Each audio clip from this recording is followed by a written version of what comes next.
जय श्री राम, जय सीताराम। राम कथा रस वाहिनी, अध्याय 13। वनवास का प्रारंभ। जय श्री राम। हजारों लोग राजमहल के ये प्रांगण में एकत्रित हो गए थे। उनका शोक अवर्णनीय था। इसी बीच मंत्री अंदर आए और उन्होंने वहां भूमि पर चेत बड़े सम्राट को जगाया, उनको उठा कर बिठाया और उनको ये समाचार सुनाया कि सीता, राम और लक्ष्मण उनसे मिलने आए हैं। राम तब तक शांतिपूर्ण प्रेम के शब्द बोलते हुए अपने पिता के समीप आ गए थे। जब दशरथ ने सीता और लक्ष्मण को देखा तो वे बहुत ही व्याकुल हो उठे। उन्होंने राम को कसकर अपने वक्षस्थल से लगाया और फर्श पर गिर पड़ी। वेदना से उनका गला रुंध गया और अपनी छाती को उन्होंने दोनों हाथों से दबाया, मानो उन्होंने पीड़ा को दबाने का प्रयत्न किया हो। इस प्रकार दुख से कातर हुए सम्राट को देखकर पाना सीता और लक्ष्मण के लिए कठिन हो गया। लक्ष्मण ने निकट ही खड़ी अधिकार की गरिमा से भरी हुई कैकई को देखा तो उनके नेत्र क्रोध से लाल हो गए। वे उन्हें इस तरह देख रहे थे मानो वे उसी स्थान पर उनका वध कर देंगे, किंतु उन्होंने शीघ्र ही अपने क्रोध को दबा लिया। राम के सानिध्य एवं शांति चेहरे को देखकर उनके उसके मनोभाव शांत हो गए। उसी समय की कई ने कहा, राम, तुम अपने पिता को अत्यंत कष्ट पहुंचा रहे हो। तुम जितनी ही शीघ्रता से वन को प्रस्थान करोगे उतना ही अच्छा होगा, क्योंकि इससे तुम्हारे पिता इस कष्ट से रहित होकर चिंता से बच जाएंगे। अब और विलंब मत करो, अपने पिता को दंडवत करो और जाओ। दया से वीर इस प्रकार के शब्दों को सुनकर दशरथ को लगा जैसे उनका हृदय फट कर टुकड़े टुकड़े हो जाएगा। दशरथ का एक चिल्ला उठे, राक्षसी आत्मा, तुम्हारे शब्दों से कितनी निर्ममता और हट भरा हुआ है। इतना कहकर जैसे ही सीता, राम और लक्ष्मण के चरणों में झुके वे पुनः अचेत हो गए। राम बोले, पिताजी, हम लोगों को अपना आप आशीर्वाद दे और जाने की अनुमति दे। यह समय दुख करने का नहीं है, प्रसन्न होने का है। मुंह से विनाश होता है। राम ने कहा कि उनके अंदर साहस हो, होना चाहिए। पुत्र के लिए मोहग्रस्त बनाने वाले उस भ्रम को छोड़ देना चाहिए जो उनको कमजोर बना रहा है। राम ने अपने पिता के चरणों को हाथों में ले लिया और उनके निकट घुटनों पर बैठकर सांत्वना देने लगे। दशरथ ने अपने नेत्र खोलकर पूर्ण रूप से अपने प्रिय पुत्र को देखा। वे बड़ी कठिनाई से बैठ पाए और राम के हाथों को अपने हाथों में ले कर बोले, अरे मेरे प्रिय पुत्र, मेरे शब्द को सुनो। तुम्हारे अंदर आत्मनियंत्रण और विवेक है। तुम इसका ज्ञान है कि क्या ठीक है। तुम्हें इस समय केवल ठीक बात ही करनी चाहिए। यह ठीक नहीं है कि यदि कोई व्यक्ति गलत काम करता है तो उसके लिए परिणाम की चिंता किए बिना दूसरा भी कष्ट उठाए। क्या ऐसा नहीं है कि भाग्य के इस खेल के बारे में कोई भी कुछ नहीं बता सकता है? यह ऐसी पहेली है जिसका कोई हल नहीं है। सम्राट अपनी सरलता तथा प्रेम में एक के पश्चात दूसरा तर्क दे रहे थे कि राम किसी प्रकार अपनी यात्रा के संकल्प को त्याग दें। पिता दशरथ को राम के नैतिक नियमों के प्रति उनकी निष्ठा का ज्ञान था और राम इन नियमों का बड़ी कड़ाई से पालन करते थे। वह अपने कार्यों के औचित्य को प्रमाणित करने को में आतुर थे। वह अपने संकल्पों के परिणामों के प्रति निर्भय थे। दशरथ को अपने सामने खड़े राम के मुख को देख यह अनुभव हुआ कि वह मनगमन करने के लिए तैयार होकर उनकी अनुमति प्राप्त करने के लिए आए थे। जब दशरथ ने सीता को भी अपने समक्ष खड़ा देखा और उन्होंने उनको अपने निकट बुलाया और जब वह उनके ही समक्ष चरण स्पर्श करने को झुकी तब उन्होंने बड़े स्नेह से सीता से के सिर पर हाथ रखकर आशीर्वाद दिया और वन की कठिनाइयों को समझाने लगे। उन्होंने सीता से कहा कि उनके लिए यही उत्तम होगा कि वह यहाँ तो सास ससुर के साथ वहीं रहे अथवा अपने माता पिता के घर रहे। दुख से कातर हुई वाणी से ये शब्द सुन के मुख से निकले। जब दशरथ की नेत्र दृष्टि कैकेयी पर पड़ी तो क्रोध से उनके दांत किटकिटा उठे। अपने शोक को संभाल पाने में असमर्थ वे बराबर अंदर ही अंदर धमकाते हुए विक्षुब्ध हो रहे थे। सीता ने उनके चरणों पर गिर कर कहा, आदरणीय ससुर जी, मेरा मन तो केवल राम की ही सेवा करना चाहता है। यह सौभाग्य पूर्ण रूप से मुझे वन में ही प्राप्त हो सकता है। इस अमूल्य अवसर को खोकर मैं यहाँ नहीं रह सकती। माता पिता अथवा सास ससुर की सेवा करने से पत्नी को उतनी प्रसन्नता नहीं होती ये जितनी की उसे पति की सेवा करने से प्राप्त होती है। उसके लिए कोई भी सुख अथवा प्रसन्नता इससे ना तो बड़ी है और न ही ऊंची ही है। मेरे मन में जाने का विरोध ना करें, मुझे आशीर्वाद देकर कृपया रामचंद्र जी के साथ भेज दे। दशरथ सीता की कामना की भली प्रकार से जानते थे तथा इसके लिए वहां सीता की मन प्रशंसा भी कर रहे थे। उन्होंने अपने समक्ष कैकेयी की नैतिक उन्नति के हेतु वास्तविक उत्साह के साथ सीता के गुणों का वर्णन किया। उसी समय राज्य मंत्रियों तथा राज्य गुरु की पत्नियां कमरे के अंदर आकर सीता के चारों ओर एकत्रित हो गई तथा सीता को वनगमन की घटनाएं बतलाने लगी। राज दरबार के आचार्य की पत्नी ने सीता को रोकने के लिए कहा, सीता, तुम्हें वन में जाने की आवश्यकता नहीं है। अब तुम्हारे कर्तव्य यहाँ रहकर अपने पति के दुखी माता पिता को आराम देना है। क्या तुम राम की अदांगनी नहीं हो? इसीलिए राम के इस अदाग को तुम्हारा अदाग श्री राम के वनगमन के कारण होने वाले उनके दुख को हल्का करने के लिए क्या यही रहना चाहिए? इसके अतिरिक्त तुम दशरथ के ज्येष्ठ पुत्र राम की अर्धांगिनी और जो राज्य सिंहासन के उत्तराधिकारी है, इसीलिए यहाँ के साम्राज्य पर तुम्हें भी शासन करने का अधिकार है। यदि राम अपने पिता के दिए हुए वचनों के समानार्थ वन में जाकर रहने लगते हैं, तो तुम्हें यहीं रहकर शासन की बागडोर अपने हाथों में लेकर उनके माता पिता को सुख देकर राम की प्रीति को स्थापित करना चाहिए। राम की पत्नी के रूप में तुम्हें यही सबसे उचित कदम उठाना चाहिए और यही तुम्हारा परम कर्तव्य है। यदि ये शब्द इतने माधुर्य पूर्वक कहे गए थे कि मानो शरद काल की चंद्र किरणें चकवाक पक्षियों से मौन रूप से उनके कानों में फुसफुसाहट करती हो, किंतु सीता को इन शब्दों से अत्यंत कष्ट हुआ। वह दुख से इतनी प्रभावित हुई कि उनके मुख से कुछ उत्तर ही ना निकला। इसी बीच के कई ने सन्यासी जिससे वत्कल वस्तु तथा तुलसी की मालाएं भी मंगा ली। उन्होंने इन वस्तुओं को राम के समक्ष करके कहा, सम्राट तुम्हें अपने प्राणों से भी अधिक प्यार करते हैं, इसलिए वह तुम्हें वन में जाना भेजकर अपने मस्तिष्क पर सदा के लिए कलंक लगा रहे हैं। तुम्हारे पति प्रति उनका प्रेम उचित मार्ग पर पर्दा डाल रहा है। वह अपने मुख से किसी भी समय किसी भी परिस्थिति में यहाँ वह यह कभी नहीं कहेंगे कि तुम वनगमन करो। उनकी सहमति एवं अनुमति की प्रतीक्षा करना व्यर्थ है। इसीलिए इस समय इन दोनों कार्यों में से एक का निर्णय कर इसी क्षण कर डालो। क्या तुम इस साम्राज्य पर शासन करके अपयश तथा असम्मान लेने चाहते हो, या तुम वन गमन करके स्व को वश के परम ऐश्वर्य से सुशोभित करना चाहते हो? शीघ्र निर्णय करके उसी उसी के अनुसार अनुचरण करो। राम को कैकेयी के इस प्रकार कहने की पर प्रसन्नता हुई, परंतु दशरथ के हृदय पर ये शब्द तीक्ष्ण शूल की तरह आघात करने लगे। आह, मैं कितना अभाग्य हूँ! इतने कर्कश वचन सुनकर भी मुझे क्या जीवित रहना चाहिए? वह हाहाकार कर उठे और फर्श पर गिरकर मूर्छित हो गए। पुनः होश पाने पर जब उन्हें उन शब्दों का स्मरण हुआ तो वे मूर्छित हो गए। राम के सामने जो स्थिति उत्पन्न हो गई थी, उससे वे अपने पिता की विवशता के दृश्य को सहन कर पाने में असमर्थ हो गए। उन्होंने यह अनुभव किया कि जितनी शीघ्रता से वे कैकेयी के सुझाव को स्वीकार करेंगे, वन के लिए प्रस्थान कर देंगे, उतना ही यह सभी संबंधियों के हित में होगा।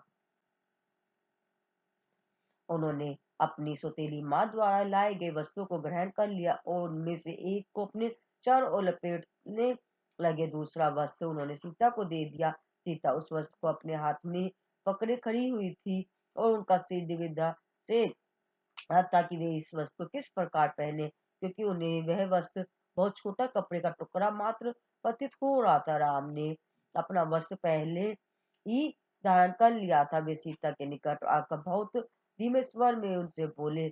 उन्हें यह बता एक बड़ी लज्जा का अनुभव हुआ कि वे इस वस्त्र को धारण करना नहीं जानती थी, जिसे तपस्वी महिला भली प्रकाश से पहन ले ना करती थी। सीता ने अत्यंत धीमे स्वर में कहा, इसके अतिरिक्त यह वस्त्र उस प्रकार का नहीं है जिसे हम पहनना कहते हैं, यह तो बहुत कम और छोटा है। राम ने उन्हें सांत्वना दी और उनके एक और ले गए और यह बताने लगे कि इस वस्त्र को इस प्रकार पहना जा सकता है, और फिर उन्होंने उसे सीता को चारों ओर लपेट दिया। इसको देखकर तपस्वियों की पत्नियां तथा महल की अन्य महिला आकाशपात होने लगा। इसी अवसर पर राज्य गुरु वशिष्ठ वहां पधारे और आश्चर्यचकित खड़े रह गए और एक ही दृष्टि में सब कुछ समझ गए। रानी कैकेयी के विवाह से उन्हें अत्यंत कष्ट हुआ। उन्होंने ये घोषित किया कि सीता को बलकर वस्त्र धारण करने की कोई आवश्यकता नहीं है। उन्होंने इस बात पर बल दिया कि कैकेयी ने केवल 2 वर मांगे थे, वही उन्हें दिए भी गए थे, भरत की राजगद्दी और वन राम को वनगमन। उन्होंने सीता कहा कि सीता अपनी सुविधा की सभी अपेक्षित वस्तुओं को साथ लेकर राज्य सम्मान के साथ उपकरणों को लेकर वन में जा सकती थी। इस पर राम ने जो वस्त्र सीता के वस्त्र के ऊपर लपेटा था उसे खोल दिया, किंतु सीता आगे ऋषियों के चरणों में गिर पड़ी। उन्होंने कहा, स्वामी, मैंने यह वस्त्र प्रत्यक्ष रूप से माता कैकेयी को इच्छा अनुसार धारण नहीं किया है। क्या मुझे अपने पति की तरह ही उनका अनुसरण करने की अनुमति नहीं मिल सकती? क्या मेरे लिए यह उचित होगा कि और क्या इससे मुझे यश मिलेगा यदि मैं उन मन में रेशमी वस्त्र अथवा हीरे जवाहरतों से पूर्ण होकर रहूं, जबकि मेरे पति वहां तपस्वी के वेश में रहे? यह क्या एक कर्तव्य पालक पत्नी के लिए अत्यंत अशोभनीय होगा कि वह इस प्रकार की दृष्टि कौन अपनाए? क्या ऐसा नहीं होगा? अतः आप इन वस्त्रों की को धारण करने की अनुमति दे, जिससे मैं पत्नी आचरण के सिद्धांत का पालन करके अपना कर्तव्य निभा सकूं। सीता की इस सधर्म आचरण की प्रार्थना को सुनकर ऋषि के नेत्र अश्रुपूर्ण हो गए। दुख से कातर वाणी में उन्होंने कहा, सीता, तुम्हारे मन में इस प्रकार की विचारधारा का अपना स्वाभाविक है, क्योंकि तुम तो सद्गुणों की पुत्री मूर्ति हो, परंतु राज्य एवं शासन के लिए कथित सिद्धांतों का आदर करना भी आवश्यक हो जाता है, चाहे तुम हो या तो कोई अन्य व्यक्ति। दूषित मन वालों तुम्हारी सास के कई को भी हमें कुछ सलाह और चेतावनी देनी है।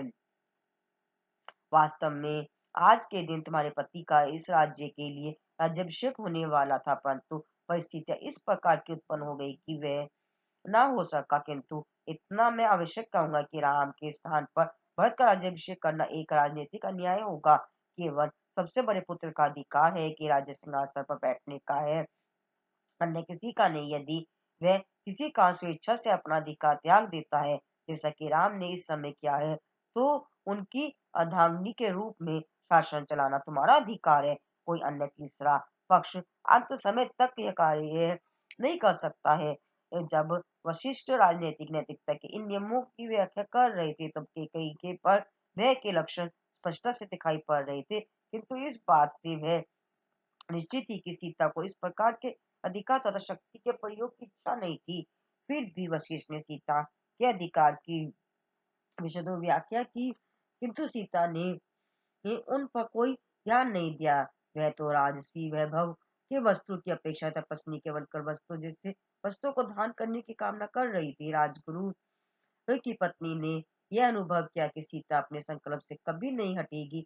उन्होंने तथा अन्य महिलाओं ने वह वस्त्र लेकर तपस्वी के वस्त्र को सीता के चारों ओर लपेट दिया। तभी लक्ष्मण ने राम के वस्त्र जैसा ही वस्त्र धारण कर लिया था। राम ने अब और अधिक विलंब न करने का निर्णय कर लिया। उन तीनों ने दशरथ के समक्ष आदर पूर्वक साष्टांग किया। इस दर्दनाक दृश्य को देखकर वे मूर्छित हो चुके थे। उन्होंने समीप ही खड़ी कैकेयी को भी साष्टांग दंडवत किया। वे महर्षि वशिष्ठ के चरणों में नत वे और वन के लिए रवाना हो गए। अयोध्या के नागरिक जो महल के द्वार पर एकत्रित हो गए थे, ये जब उन्होंने उनकी तपस्वियों के वेश में जाते हुए देखा तो फूट फूट कर रोने लगे। बहुतों को तो इतना आघात हुआ पहुंचा कि वे बेहोश हो गए। बहुतों को दुख से अत्यंत स्तब्ध होकर अपने सिर पीट डाले, जबकि राम राजसी द्वार ही की सीढ़ी पर ही थे, तो उन्होंने महर्षि वशिष्ठ को पुनः प्रश्न दंडवत किया और लोगों को अपना मानसिक संतुलन बनाए रखने के लिए कुछ शब्द कहे। उन्होंने उन लोगों की बताया कि इस घटनाक्रम पर दुखी नहीं होना चाहिए। 14 वर्ष वन में रहकर अयोध्या वापस आने की बात कही और तब बताया कि उन्हें मिला वन गमन का आदेश न केवल उनके ही हित में था, वरन समस्त विश्व के हित में था। फिर उन्हें गरीबों को आदरपूर्वक उदारपूर्वक दान दिया, ब्राह्मणों को मकान और स्वर्ण और गव्य भी दान में दी, जिससे वे बिना किसी रुकावट के अपना पूजा पाठ तथा हवन आदि का कर्म कांड कर सके। उन्होंने महर्षि वशिष्ठ से उचित अवसरों पर कर्म कांड की व्याख्या कर देने का अनुरोध किया। वह उनके समक्ष हाथ जोड़कर खड़े हो गए और बोले, ए परम पावन महर्षि तथा गुरु हैं, इन लोगों तथा मेरे ये माता पिता के वास्तविक संरक्षण आप ही हैं। राजा की सलाह दें कि जनता को अपने बालकों की तरह समझकर प्रेम से शासन करें। जब जनता ने अपने लिए राम द्वारा बारंबार की जाने वाली प्रार्थना सुनी, तो उनके हृदय के टुकड़े टुकड़े हो गए और उन्हें अत्यधिक दुख पहुंचा। कुछ लोगों ने अपनी छातियां पीट ली और राम द्वारा शासित होने के अवसर को खो देने के लिए अपने आप को कोसने लगे। कुछ लोगों ने अपने मस्तक फोड़ लिए, कुछ पृथ्वी पर गिर कर चित्कार करने लगे। इसी बीच राम पुण्य और नागरिकों की भीड़ की ओर मुड़े और हाथ जोड़कर उनसे कुछ शब्द कहने लगे, मेरे प्यारे लोगों, तुम मुझ पर अपने प्राणों से के समान प्रिय हो। हमारे स्वाभाविक सम्राट ने हमें जंगल की रक्षा तथा अन्य वन्य क्षेत्र में शासन चलाने के लिए भेजा है। इसके लिए अपने हृदयों में आप लोग उनके प्रति किसी भी प्रकार का वैर भाव न रखें, उनकी रक्षा करें और उनके लिए सर्वदा ईश्वर से प्रार्थना करें, उनके आदेशों का पालन करें तथा उनको सुखी बनाकर स्वयं भी सुखी रहे। आप लोग मेरे लिए सम्राट को कभी भी दुखी ना करें, उनका भी कभी बुरा ना चाहे। मुझे केवल वह ही लोग प्रिय होंगे जो सम्राट की प्रसन्नता के लिए काम करेंगे। मेरे वास्तविक भक्त वही लोग हैं जो मैं पसंद करता हूँ, वह करते हैं। मेरी यह इच्छा है आप लोग अवश्य पूर्ण करें। मेरे इन शब्दों पर आचरण करके आप मुझे भी सुखी बनाए। मेरे प्यारे लोग, मुझसे पृथ्वी पृथक होकर मेरी माता रानी को शल्य स्वतः शोक स्तब्ध हो जाएंगी। इस प्रकार की स्थिति से प्रत्येक माँ को असहनीय शोक होगा, किंतु मेरा आप लोगों से अनुरोध है, क्योंकि आप लोग बुद्धिमान तथा सहानुभूति से पूर्ण हो, इसीलिए उनके दुख को टालने तथा उनको आराम पहुंचाने में कोई भी कसर नहीं रखे। फिर उन्होंने मंत्री सुमंत को पास बुलाया और कहा, हे सुमंत, जब आप पिता के पास पहुंचे उनको सलाह दें और शांत करें। आपके सामने इस समय केवल यही कर्तव्य है कि जिसे आपको शीघ्रतापूर्ण निभाना है। सुमंत दुख से भर गए, वे मौन खड़े थे और उनके नेत्रों से अश्रुकण गिरकर उनके गालों पर बह रहे थे। वह अपने दुख को ना रोक सके पाए, वह जोर जोर से फूट फूट कर रो पड़े। उनके चारों ओर खड़े हुए अन्य मंत्रीगण तथा सेवक उनको शांत करके साहस बढ़ाने लगे, किंतु वे समय इतने दुखी थे कि वहां खड़े न रह सके। इसलिए राम द्वारा दिए गए निर्देशों के अनुसार महल में चले गए। संपूर्ण नगर दुख के अथाह समुद्र में डूबा हुआ था। इसी बीच दशरथ को पुनः चेतना आई और जो कुछ हुआ था उसका ज्ञान हुआ। वह राम राम कहकर विलाप करने लगे और उन्होंने उठने की चेष्टा की, परंतु वे इतने दुखी थे कि पुनः विफर्श पर गिर पड़े।